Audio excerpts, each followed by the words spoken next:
നമസ്കാരം. നമ്മുടെ യാത്ര സ്റ്റാർട്ട് ചെയ്യുന്നത് പൂപ്പാറ വെച്ചാണ്. നമ്മളിന്ന് പൂപ്പാറയിൽ നിന്ന് ഏകദേശം ഒരു 100 കിലോമീറ്റർ മാറിയിട്ടുള്ള മേഘമലയിലോട്ടാണ് നമ്മളിന്ന് പോകുന്നത്. നമ്മൾ പോകുന്ന റൂട്ട് എന്ന് വെച്ചാൽ പൂപ്പാറയിൽ നിന്ന് തേനിയിൽ നിന്ന് ചിന്നമന്നൂരിൽ നിന്ന് മേഘമല. പൂപ്പാറയിൽ നമ്മൾ ബോഡിമേട്ട് വഴി ബോഡി നയിക്കന്നൂരിലായിട്ടാണ് ആദ്യം പോകുന്നത്. അതായത് ഇവിടെ നിന്ന് ഏകദേശം 26 കിലോമീറ്റർ ഉണ്ട്. പൂപ്പാറയിൽ നിന്ന് ബോഡിമേട്ട് വരെ 17 ഹെയർ പിൻ ബെൻഡാണുള്ളത്. ഈ പൂപ്പാറയ്ക്കൊരു വേറൊരു പ്രത്യേകത ഉണ്ട്. അതായത് മതികെട്ടാൻ സ്റ്റാർട്ട് ചെയ്യണത് ഈ പൂപ്പാറയിൽ കൂടെയാണ്.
നമ്മളങ്ങനെ ചുരം ഇറങ്ങിയിട്ടാ.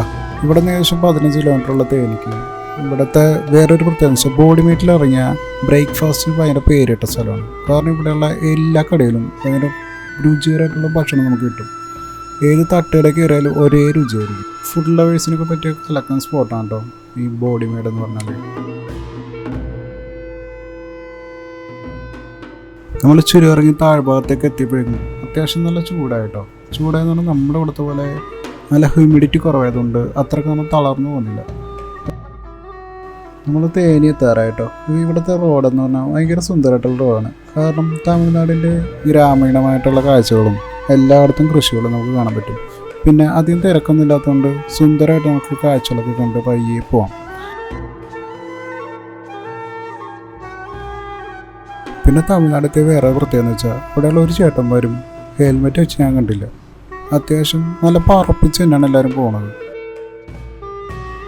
തമിഴ്നാട്ടിൽ കൂടെ യാത്ര ചെയ്ത് വെച്ച സന്തോഷമായത് ഈ KSRTC കണ്ടപ്പോഴാണ് കേട്ടോ. എന്താണെന്നറിയില്ല, നമ്മളെവിടെ പോയാലും KSRTC കണ്ട ഒരു പ്രത്യേക വൈബാണ് ഇപ്പോൾ. അങ്ങനെ നമ്മളിപ്പോൾ തേനി എത്തിയിട്ടോ. നമ്മളിപ്പോൾ തേനി ചിന്നമന്നൂർ റൂട്ടിലാണ് കേട്ടോ ഉള്ളത്. ഇവിടെ നിന്ന് ഏകദേശം 22 കിലോമീറ്റർ ഉണ്ട് ചിന്നമന്നൂർക്ക്. ചിന്നമന്നൂരിൽ നിന്ന് ഏകദേശം 52 കിലോമീറ്റർ ഉണ്ട് മേഘമലക്ക്. ഈ വഴി എന്ന് പറഞ്ഞാൽ അത്യാവശ്യം നമ്മളിപ്പോൾ കണ്ട പോലെ തന്നെയുള്ള വഴിയാണ്.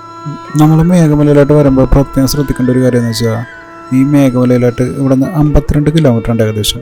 അതുകൊണ്ട് നമ്മൾ ചിന്നമന്നൂർ വെച്ച് തന്നെ ഫ്യൂവല് വാഹനത്തിൽ ഫില്ല് ചെയ്യണം കേട്ടോ, അല്ലെങ്കിൽ നമ്മൾ വഴി വെച്ച് പെട്ടുപോകും.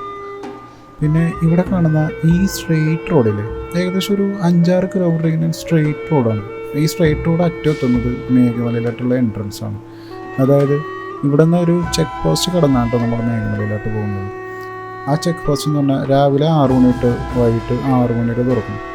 ആ ചെക്ക് പോസ്റ്റ് കയറണമെങ്കിൽ നമ്മുടെ ഡീറ്റെയിൽസ് മാത്രം ജസ്റ്റ് എഴുതി കൊടുത്തിട്ട് പോയാൽ മതി. പക്ഷേ വൈകിട്ട് 4 മണിക്ക് ശേഷം അങ്ങോട്ട് കടത്തി വരണമെങ്കിൽ ഒന്നല്ലെങ്കിൽ അവിടെ സ്റ്റേ ആയിരിക്കണം. ഇങ്ങോട്ടേക്ക് വരുന്നുണ്ടെങ്കിൽ തന്നെ ഗൂഗിൾ മാപ്പിൽ നമ്മളെ മേഘമല സെർച്ച് ചെയ്താൽ മാത്രം മതി കേട്ടോ. പിന്നെ കൂടാണ്ട് നമുക്ക് തേനി തൊട്ട് തന്നെ നമുക്ക് മേഘമലേൻ്റെ സൈൻ ബോർഡുകൾ കാണാൻ പറ്റും. ആ സൈൻ ബോർഡ് നേരിട്ട് മേഘമലയിലോട്ട് തന്നെ നമ്മൾ എത്തിക്കുകയും ചെയ്യും. ചിന്നമന്നൂരിൽ നിന്ന് മിക്കയിടത്തും മേഘമലേൻ്റെ സൈൻ ബോർഡുകളുണ്ട്. കാരണം ഇപ്പോൾ ഒരു അറിയപ്പെടുന്ന ഒരു ഡെസ്റ്റിനേഷൻ തന്നെയാണല്ലോ മേഘമല. കൂടാണ്ട് ഇവിടെ ഒരു ടൈഗർ റിസോർട്ടും കൂടിയാണ് ഇപ്പോൾ. നമ്മളങ്ങനെ മേഘമലയിലോട്ടുള്ള ചെക്ക് പോസ്റ്റ് എത്തിയിട്ടോ. നമുക്കിവിടെ വണ്ടിയിൽ ഡീറ്റെയിൽസ് ഒക്കെ കൊടുത്താൽ നമുക്ക് അകത്തോട്ട് കയറി പോകാം. വേറെ ഒന്നും പ്രത്യേകിച്ച് ഇവിടെ ഒന്നും ചോദിക്കുന്നില്ല. നമ്മളങ്ങനെ മേഘമലയിലോട്ടുള്ള ഹെയർ പിൻ കയറി തുടങ്ങിയിട്ടോ. ഇവിടുന്ന് 18 ഹെയർ പിൻ ബെൻഡുകളാണ് ഉള്ളത്.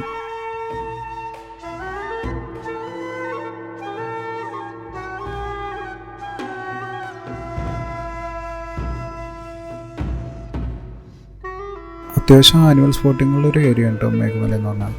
പോകുന്ന വഴി കുരങ്ങന്മാരെയും പിന്നെ കുറേ നമുക്ക് ഭാഗ്യമുണ്ടെങ്കിൽ ആനയും പുലീനെ വരെ കാണാം. നമ്മൾ ചുരം കയറി തുടങ്ങുമ്പോൾ തന്നെ നമുക്ക് താഴ്വാരത്തുള്ള തേനിയുടെ ഭാഗങ്ങളൊക്കെ കാണാൻ പറ്റും കേട്ടോ. ഭയങ്കര ബ്യൂട്ടിഫുൾ ആയിട്ടുള്ള കാഴ്ചയാണത്.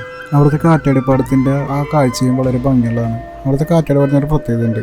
അതെല്ലാവരും പേരിട്ടാണെന്ന് തോന്നുന്നു ഓരോരുത്തരും വെച്ചിരിക്കുന്നത്.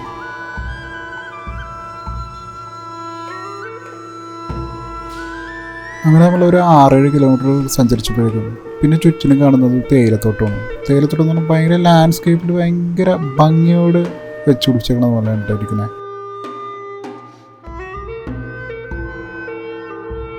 ഇതൊരു പക്ക റിമോട്ട് ഏരിയ ആയതുകൊണ്ട് തന്നെ ഇവിടെ നമുക്ക് ATM പമ്പ് പിന്നെ റേഞ്ച് ഒന്നും പ്രതീക്ഷിക്കേണ്ടയില്ല കേട്ടോ.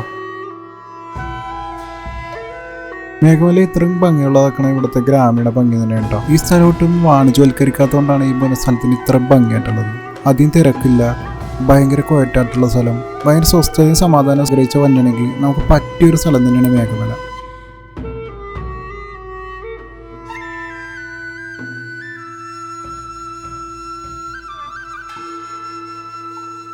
മേഘമലയിലെ പ്രധാനപ്പെട്ട കാഴ്ചകളെന്ന് പറഞ്ഞാൽ ഹൈവേസ് ഡാമും മണലാർ ഡാം, പിന്നെ ഇവിടുത്തെ ലേക്ക്, പിന്നെ ഇലവങ്കലാർ ഡാം, മഹാരാജമേട്, വെണ്ണിയാർ എസ്റ്റേറ്റ്, അതൊക്കെയാണ് ഇവിടുത്തെ പ്രധാനപ്പെട്ട കാഴ്ചകൾ.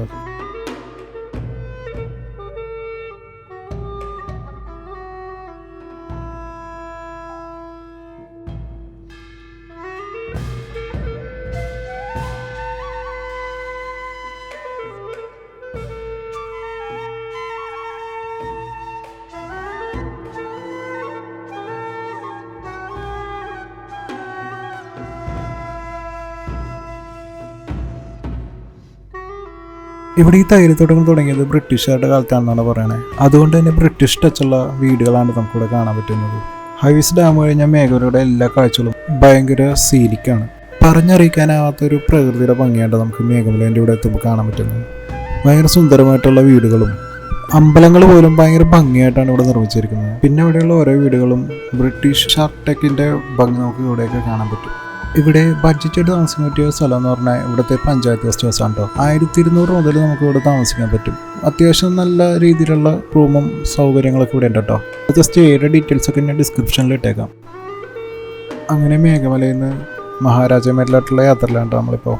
ആ റോഡ് വളരെ മോശമായിട്ടാണ് ഇപ്പോൾ കിടക്കുന്നത്, പക്ഷെ അവിടെ ശരിയായിക്കൊണ്ടിരിക്കുകയാണ് കേട്ടോ. അതുകൊണ്ട് തന്നെ മേഘമല മുഴുവനായിട്ട് കണ്ടു തീർക്കാൻ പറ്റിയിട്ടില്ല. നമ്മളല്ലെങ്കിലും ഒരു സ്ഥലത്ത് മുഴുവനായിട്ട് കണ്ടതിന് പിന്നെ നമുക്ക് അങ്ങോട്ട് പോകാൻ തോന്നില്ല. അതുകൊണ്ട് നമ്മൾ എപ്പോഴും എന്തെങ്കിലും ബാക്ക് വെച്ചിട്ട് പോവുക. ഇപ്രാവശ്യത്തെ യാത്രയിൽ നമ്മൾ ഇവിടെ കൊണ്ട് തിരിച്ചു മടങ്ങും കേട്ടോ.